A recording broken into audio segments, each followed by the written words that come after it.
नमस्कार, मैं हूं ज़ायरा। एपीएन के लोकप्रिय कानूनी प्रोग्राम लीगल हेल्पलाइन में आपका बहुत स्वागत है। इसमें हमारे कानूनी विशेषज्ञ रोजमर्रा की जिंदगी की समस्याओं से जुड़े कानूनी मसलों पर आपकी शंकाओं का समाधान करते हैं।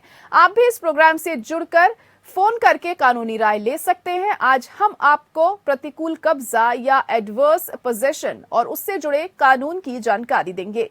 साथ में इस मसले से जुड़े आपकी समस्याओं का समाधान भी करेंगे। लिमिटेशन एक्ट 1963 कानून का अहम हिस्सा है, जो प्रतिकूल कब्जे का ही विस्तार है। इस कानून में निजी संपत्ति के लिए 12 साल और सरकारी संपत्तियों के लिए 30 साल की अवधि होती है। इस दौरान आप संपत्ति का मालिकाना हक ले सकते हैं। किसी भी तरह की देरी भविष्य में परेशानियां पैदा कर सकती है। प्रतिकूल कब्जे के मामले में असली मालिक के पास प्रॉपर्टी टाइटल हो सकता है, लेकिन कानून के जरिए वे इस तरह दावा करने का अधिकार खो देता है। तो ये तो थी बुनियादी जानकारी। प्रतिकूल कब्जा या एडवर्स पोजेशन और उससे जुड़ी कानून की ज्यादा जानकारी देंगे हमारे आज के कानूनी विशेषज्ञ अधिवक्ता रोहन तवानी जी। अगर आपका प्रतिकूल कब्जा या एडवर्स पोजेशन से जुड़ा कोई सवाल है तो आप फोन करके राय ले सकते हैं। हमारा फोन नंबर है 0120-612-7937। इसके अलावा आप 0120-612-7938 भी डायल कर सकते हैं। तो प्रतिकूल कब्जे पर किसी भी तरह की कोई कानूनी जानकारी आपको चाहिए तो आप हमें फोन करके ये जानकारी ले सकते हैं। हमारे अधिवक्ता हमारे साथ लगातार बने रहेंगे अगले आधे घंटे तक।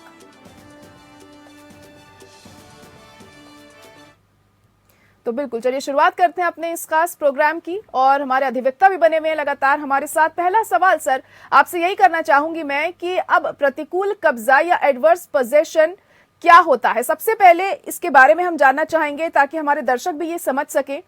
तो किस तरीके से आप समझाएंगे थोड़ा डिटेल में। रोहन जी आपसे जानना चाहेंगे। Good evening. प्रतिकूल कब्जा या एडवर्स पोजेशन एक कानूनी परिभाषा में 4-5 चीजें होने पर माना जाता है। सबसे पहले कि आपकी कोई जमीन हो, आपका कोई घर हो, आपकी कोई संपत्ति हो जिसके आप हकदार मालिक हैं।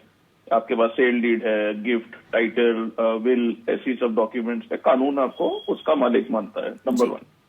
नंबर 2, कब्जा आपके पास नहीं है, किसी और के पास है। तीसरी बात, जो कब्जे में है उसका इरादा ये है कि वो आपका राइट डिनाई कर रहा है, मतलब उसका ये कहने का मतलब है कि आप मालिक नहीं है। चौथी बात, जो असली मालिक है उसको ये पता होना चाहिए कि कोई और मेरे प्रॉपर्टी पे कब्जा करके बैठा है और उसका इरादा ठीक नहीं है।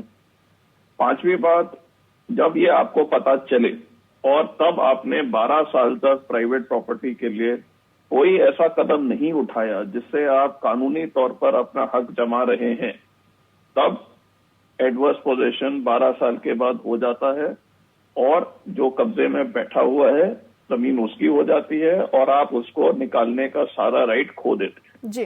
This is adverse possession. जी जी। और ये जो कब्जा होता है इसकी कानूनी परिभाषा क्या होती है? कब्जा तो मतलब सरल तरीके से वही है जो प्रॉपर्टी में बैठा है, कब्जा उसका है। जो दरवाजा खोल रहा है, जो बंद कर रहा है, जिसके कहे बिना ना कोई अंदर आ सकता है ना बाहर जा सकता है, कब्जा उसका होता है। तो कब्जा नॉर्मली तो ओनर का ही होता है जो मालिक है, लेकिन मालिक उसको किराएदार को दे सकता है या अपने किसी जानने वाले को, रिश्तेदार को रहने के लिए परमिशन दे सकता है। तो ये जरूरी नहीं है कि जो कब्जेदार है सिर्फ उसका मालिक वही मालिक हो। कब्जा उसी का होता है जो प्रॉपर्टी में अंदर बाहर जाने का एक्सेस कंट्रोल करता है। जी, तो किस स्थिति में प्रतिकूल कब्जा मान्य रहता है? तो जैसे मैंने शुरू में बताया 5 पॉइंट्स हैं। अगर उन सारे 5 कंडीशंस को फुलफिल किया जाता है तब कहा जा सकता है कि कब्जेदार को प्रतिकूल कब्जे का हक मिल चुका है। मैं रिपीट कर देता हूँ। सबसे पहले कि जो कब्जेदार है वो मालिक नहीं है, मालिक कोई और है जी। लेकिन कब्जा उसके पास है और उसका इरादा ये है कि वो असली मालिक का टाइटल डिनाई कर रहा है। असली मालिक को ये बात पता है और तभी भी पता होने के बाद भी उसने कोई ऐसा कदम नहीं उठाया जाके कानूनी तौर पर वो अपना राइट एसर्ट कर रहा है, तब ये प्रतिकूल कब्जा माना जाता है। जी जी। तो जैसे कि आपने बताया कि 12 साल बाद जमीन पर कब्जाधारी का कब्जा हो जाता है, तो इस बारे में लिमिटेशन एक्ट की धारा 65 क्या कहती है? तो सबसे पहले मैं ये दर्शकों को बताना चाहूंगा कि लिमिटेशन एक्ट होता क्या है, जी, क्योंकि कई बार प्रैक्टिस में हम देखते हैं लोगों को इसके बारे में जानकारी नहीं होती है। लिमिटेशन एक्ट कानून वो बनाया गया है पार्लियामेंट से जिसमें ये स्पष्ट किया गया है कि आपको अलग अलग केस फाइल करने के लिए कितना टाइम दिया गया है। यहाँ हम सिविल केसेस की बात कर रहे हैं। तो लिमिटेशन का मतलब ये है कि अगर आप अपने राइट को आप एसर्ट नहीं कर रहे हैं, आप अपना कानूनी हक जमाने के लिए कोई कदम नहीं उठा रहे हैं, तो कानून भी कहता है कि ठीक है, आप इंटरेस्टेड नहीं है तो हम आपका हक बंद कर देते हैं। जहां तक प्रॉपर्टी पोजेशन का सवाल है, 12 साल का टाइम दिया गया है, उसमें अलग अलग धाराएं हैं और प्रतिकूल कब्जे के लिए आर्टिकल 65 जैसे आपने बोला वो ज्यादा रेलिवेंट है। उसमें ये लिखा गया है कि अगर कोई मालिक हो प्रॉपर्टी का और वो कोर्ट में जाके दावा डालना चाहता है कि मैं मालिक हूं लेकिन कब्जा किसी और के पास है, आप डिक्लेयर करिए कि मैं मालिक हूं और कब्जेदार के पास कब्जे में रहने का कोई हक नहीं है, तब ऐसा केस डालने के लिए 12 साल का समय दिया जाता है। लेकिन केवल आर्टिकल 65 नहीं है, इसमें एक और बहुत ही महत्वपूर्ण प्रोविजन है, वो है सेक्शन 27, जिसमें ये लिखा गया है कि अगर प्रॉपर्टी के मामले में आपने विद इन टाइम कोई कदम नहीं उठाया तब आपका राइट खत्म हो जाता है। तो this is what limitation act says. जी जी। स्वामित्व और कब्जे के बीच में क्या अंतर माना जाए रोहन जी? तो स्वामित्व या ओनरशिप जी वो होता है जब कानून आपको मानता है कि आप ही मालिक हैं। उसके लिए आपके पास कोई कानूनी डॉक्यूमेंट होना चाहिए। जैसे किसी ने आपको बेच दिया रजिस्टर्ड सेल डीड से, तो आप मालिक बन गए, या जो मालिक है उसने आपके फेवर में गिफ्ट डीड कर दिया या विल कर दिया, ऐसा कोई डॉक्यूमेंट हो तब आप उस संपत्ति के स्वामी होते हैं। जी जी। लेकिन जैसे मैंने पहले बोला था, कब्जा किसी का भी हो सकता है, कब्जे के लिए ये जरूरी नहीं है कि आप ही मालिक हो।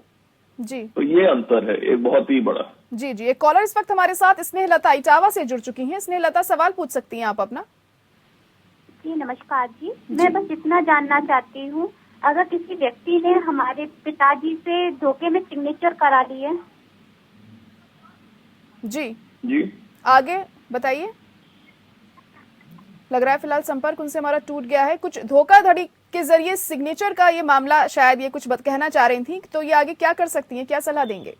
तो इसमें एक स्पेसिफिक रिलीफ एक्ट पार्लियामेंट ने बनाया है। इन सब केसेस में प्रोविजन ये है कि अगर कोई कॉन्ट्रैक्ट, कोई डॉक्यूमेंट जो लिखा गया है और जो कानून उसको ऑफिशियली रिकॉग्नाइज करता है और ये आपको हानि पहुंचा रहा है, तब आप सिविल कोर्ट में जाके उसको रद्द करने का दावा डाल सकते हैं। लेकिन अब ऑब्वियसली फैक्ट्स पे डिपेंड करता है। उनका मैडम का फोन टूट गया तो आगे क्या कहनी थी पता नहीं है, लेकिन जनरली अगर कोई ऐसी फ्रॉड या ऐसी कोई बात हो तो आपको सिविल केस डालना पड़ेगा, और अगर फैक्ट्स जस्टिफाई करते हैं तो आप एक क्रिमिनल केस भी डाल सकते हैं। जी जी, चलिए ठीक है। वहीं अगर हम देखते हैं कि अपनी संपत्ति को हम बचाना चाहें अवैध कब्जे से, तो उसके लिए क्या कुछ हम कर सकते हैं, क्या कुछ प्रावधान है उसका? इसके लिए तो बहुत ही अच्छा सवाल आपने पूछा है, क्योंकि कई लोग ऐसे होते हैं जिनकी संपत्ति है एक जगह लेकिन वो रहते कहीं और हैं, या किसी भी रीजन से अपने उसको देखभाल नहीं कर पाते हैं। तो सबसे पहले आपको ये पता होना चाहिए कि आपकी प्रॉपर्टी में कब्जा किसका है। अगर आप खुद नहीं है, अगर आपका किरायादार है, तो जो रेंट एग्रीमेंट है वो अभी भी वैलिड है कि नहीं, खत्म हो गई है एग्रीमेंट तो किराएदार के साथ आपको दूसरी एग्रीमेंट करनी पड़ेगी। और अगर आपको लगता है कि आपकी प्रॉपर्टी खाली है, तब आपको किसी को भेज के वहां पे चेक करते रहना चाहिए।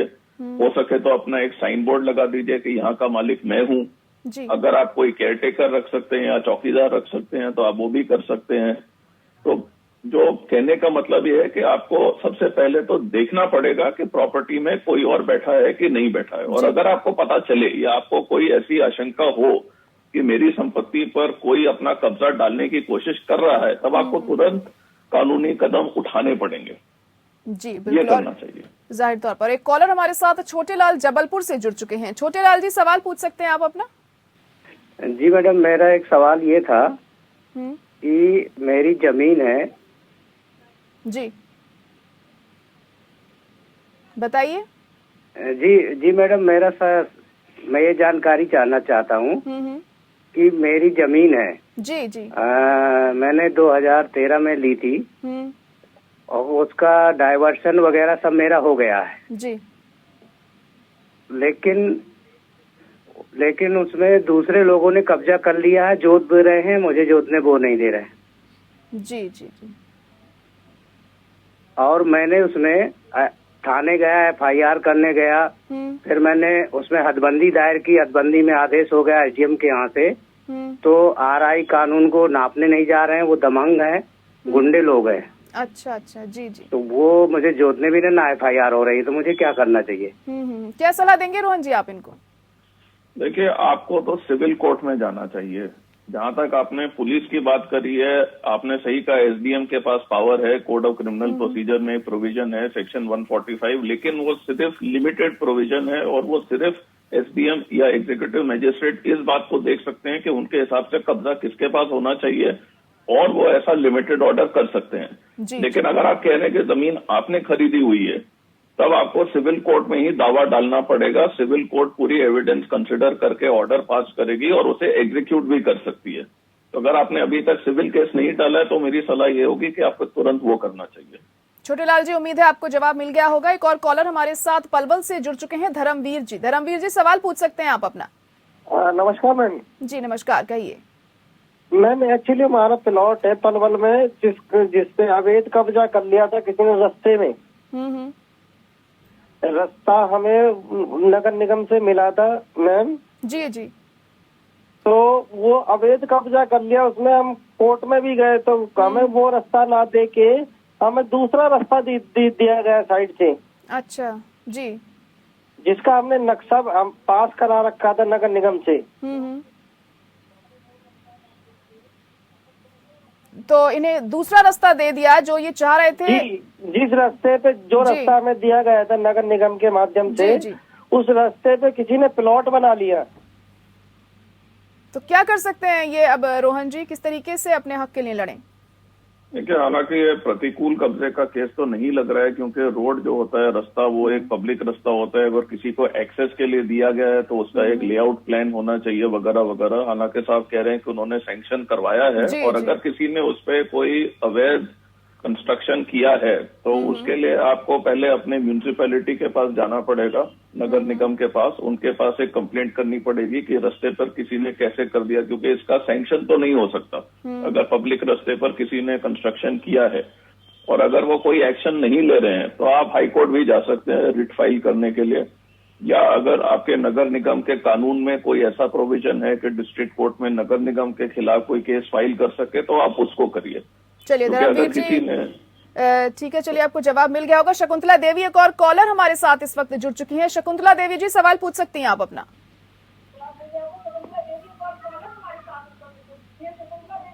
शकुंतला देवी जी, आप अपने टीवी का वॉल्यूम बंद कर दीजिए, फिर हमसे बात करिए। हेलो जी शकुंतला देवी जी, कहिए अपनी बात। जी, जमीन के बारे में बोल रहे थे, जमीन के बारे में कह रहे थे जी। मेरा सास। जी कहिए, बात रखिए अपनी। 35 साल हो गया मेरी ननद को। तो 35 साल से मेरी सास जो है, मेरी सास उसको लिख दी थी, बिना पैसा के ही जमीन लिख दी थी, मेरा ही सब जेवर बेच करके। तो ननद बोली कि तो हम बाद में नाम चढ़ा देंगे, लेकिन अभी तक नहीं चढ़ाई है। आप बोल रही है पैसा लेंगे तब नाम देंगे चढ़ा। 2 लाख का जेवर था मेरा। जी, तो धोखेबाजी का ये मामला यहाँ पर सामने आया है। शकुंतला देवी जी, आपसे कुछ कहा गया और करा कुछ और गया है यहाँ पर। रोहन जी, क्या सलाह देंगे? इसके लिए आप 2 चीजें कर सकते हैं।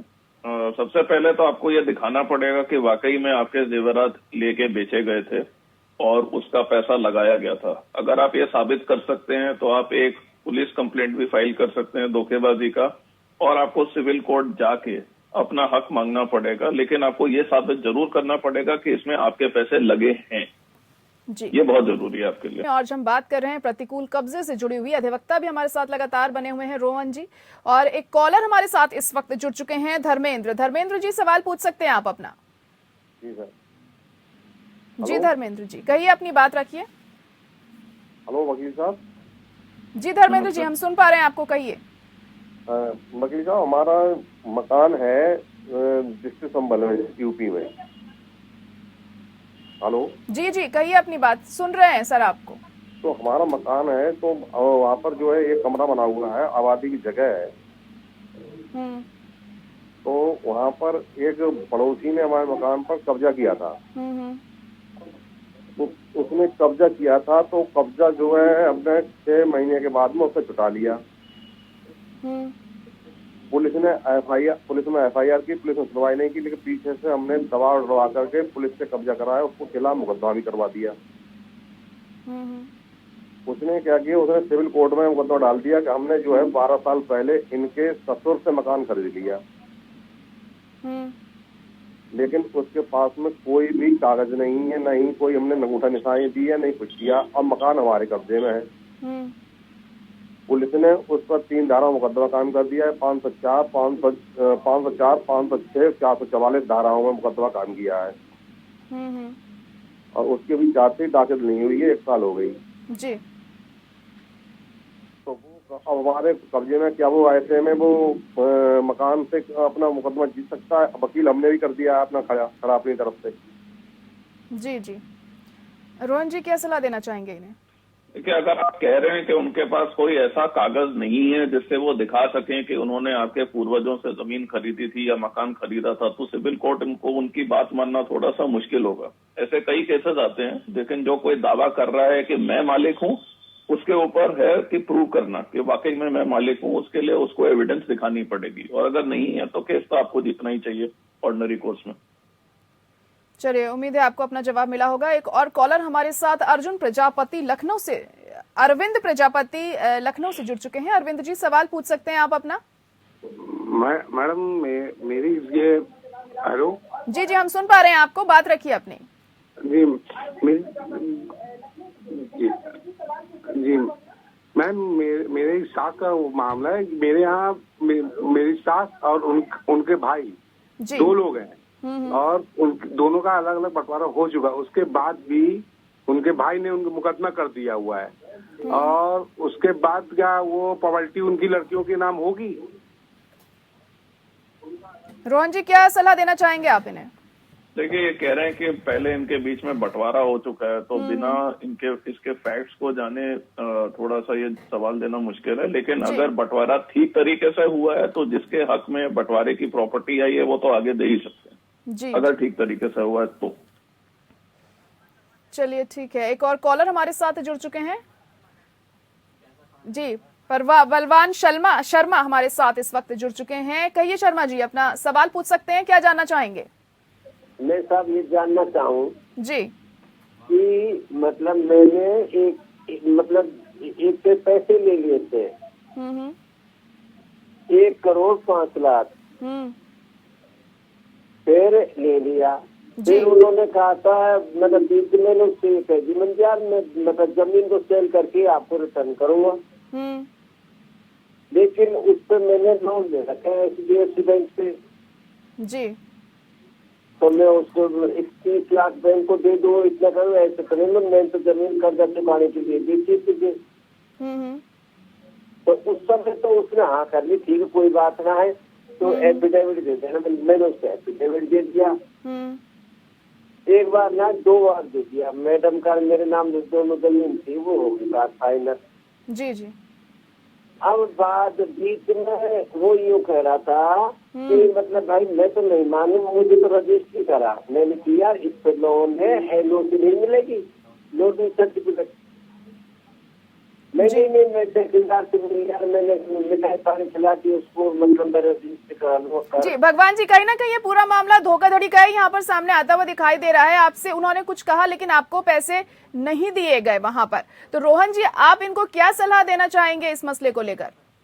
एक तो सॉरी, उनकी आवाज ठीक से क्लियर जी जी, ठीक से क्लियर नहीं आ रही थी, लेकिन कहीं ना कहीं मतलब ये एक निष्कर्ष निकला मतलब इनकी बातों से कि कुछ धोखा वाला मामला ही हुआ है इनके साथ।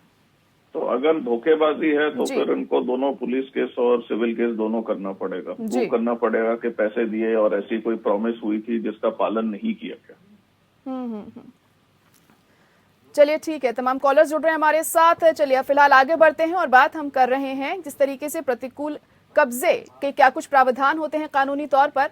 अगला सवाल मैं रोहन जी आपसे ही जानना चाहूंगी कि प्रतिकूल कब्जे के लिए कौन कौन से डॉक्यूमेंट्स जरूरी होते हैं? कि प्रतिकूल कब्जा ऐसा चीज है जिसके लिए कोई डॉक्यूमेंट ही नहीं चाहिए, क्योंकि अगर आपके पास कोई डॉक्यूमेंट हो तो फिर आप उस पर हक ही जमा रहे हैं। जी जी। प्रतिकूल कब्जा वही दिखा सकता है जिसके पास ना कोई उसका हक हो प्रॉपर्टी का, लेकिन सिर्फ उसको दिखाना है कि मेरे पास कब्जा है।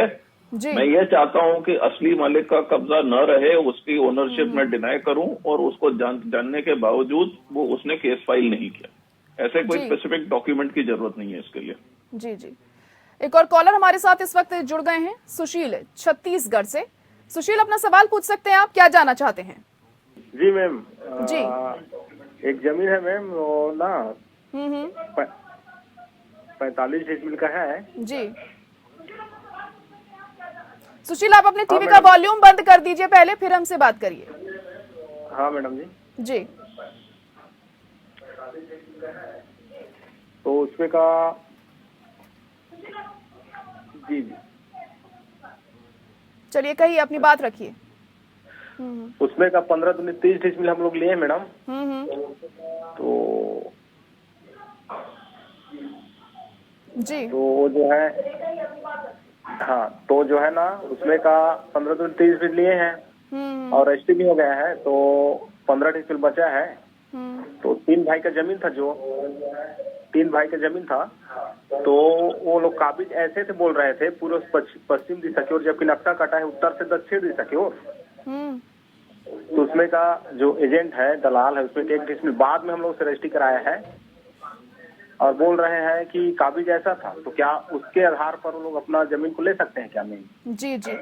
चलिए ठीक है, दलाल ने धोखाधड़ी करके रजिस्ट्री इनसे करा रही है, इस तरीके का ये जो मामला है रोहन जी सामने आता दिखाई दे रहा है, क्या सलाह देंगे आप इन्हें?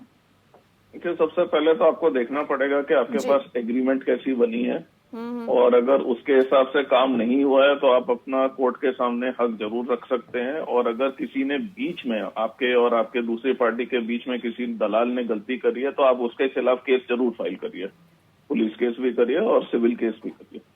चलिए ठीक है सुशील कुमार जी, उम्मीद है आपको अपना जवाब जरूर मिला होगा। रोहन तवानी जी, आपका बहुत शुक्रिया हमारे साथ जुड़ने के लिए, बहुत महत्वपूर्ण जानकारी आपने दी हमारे दर्शकों को, और जाहिर तौर पर कहीं ना कहीं तमाम दर्शकों को इससे फायदा होगा अपने आने वाले समय में। इसी के साथ लीगल हेल्पलाइन में आज के लिए इतना ही, मुझे दीजिए इजाजत, नमस्कार।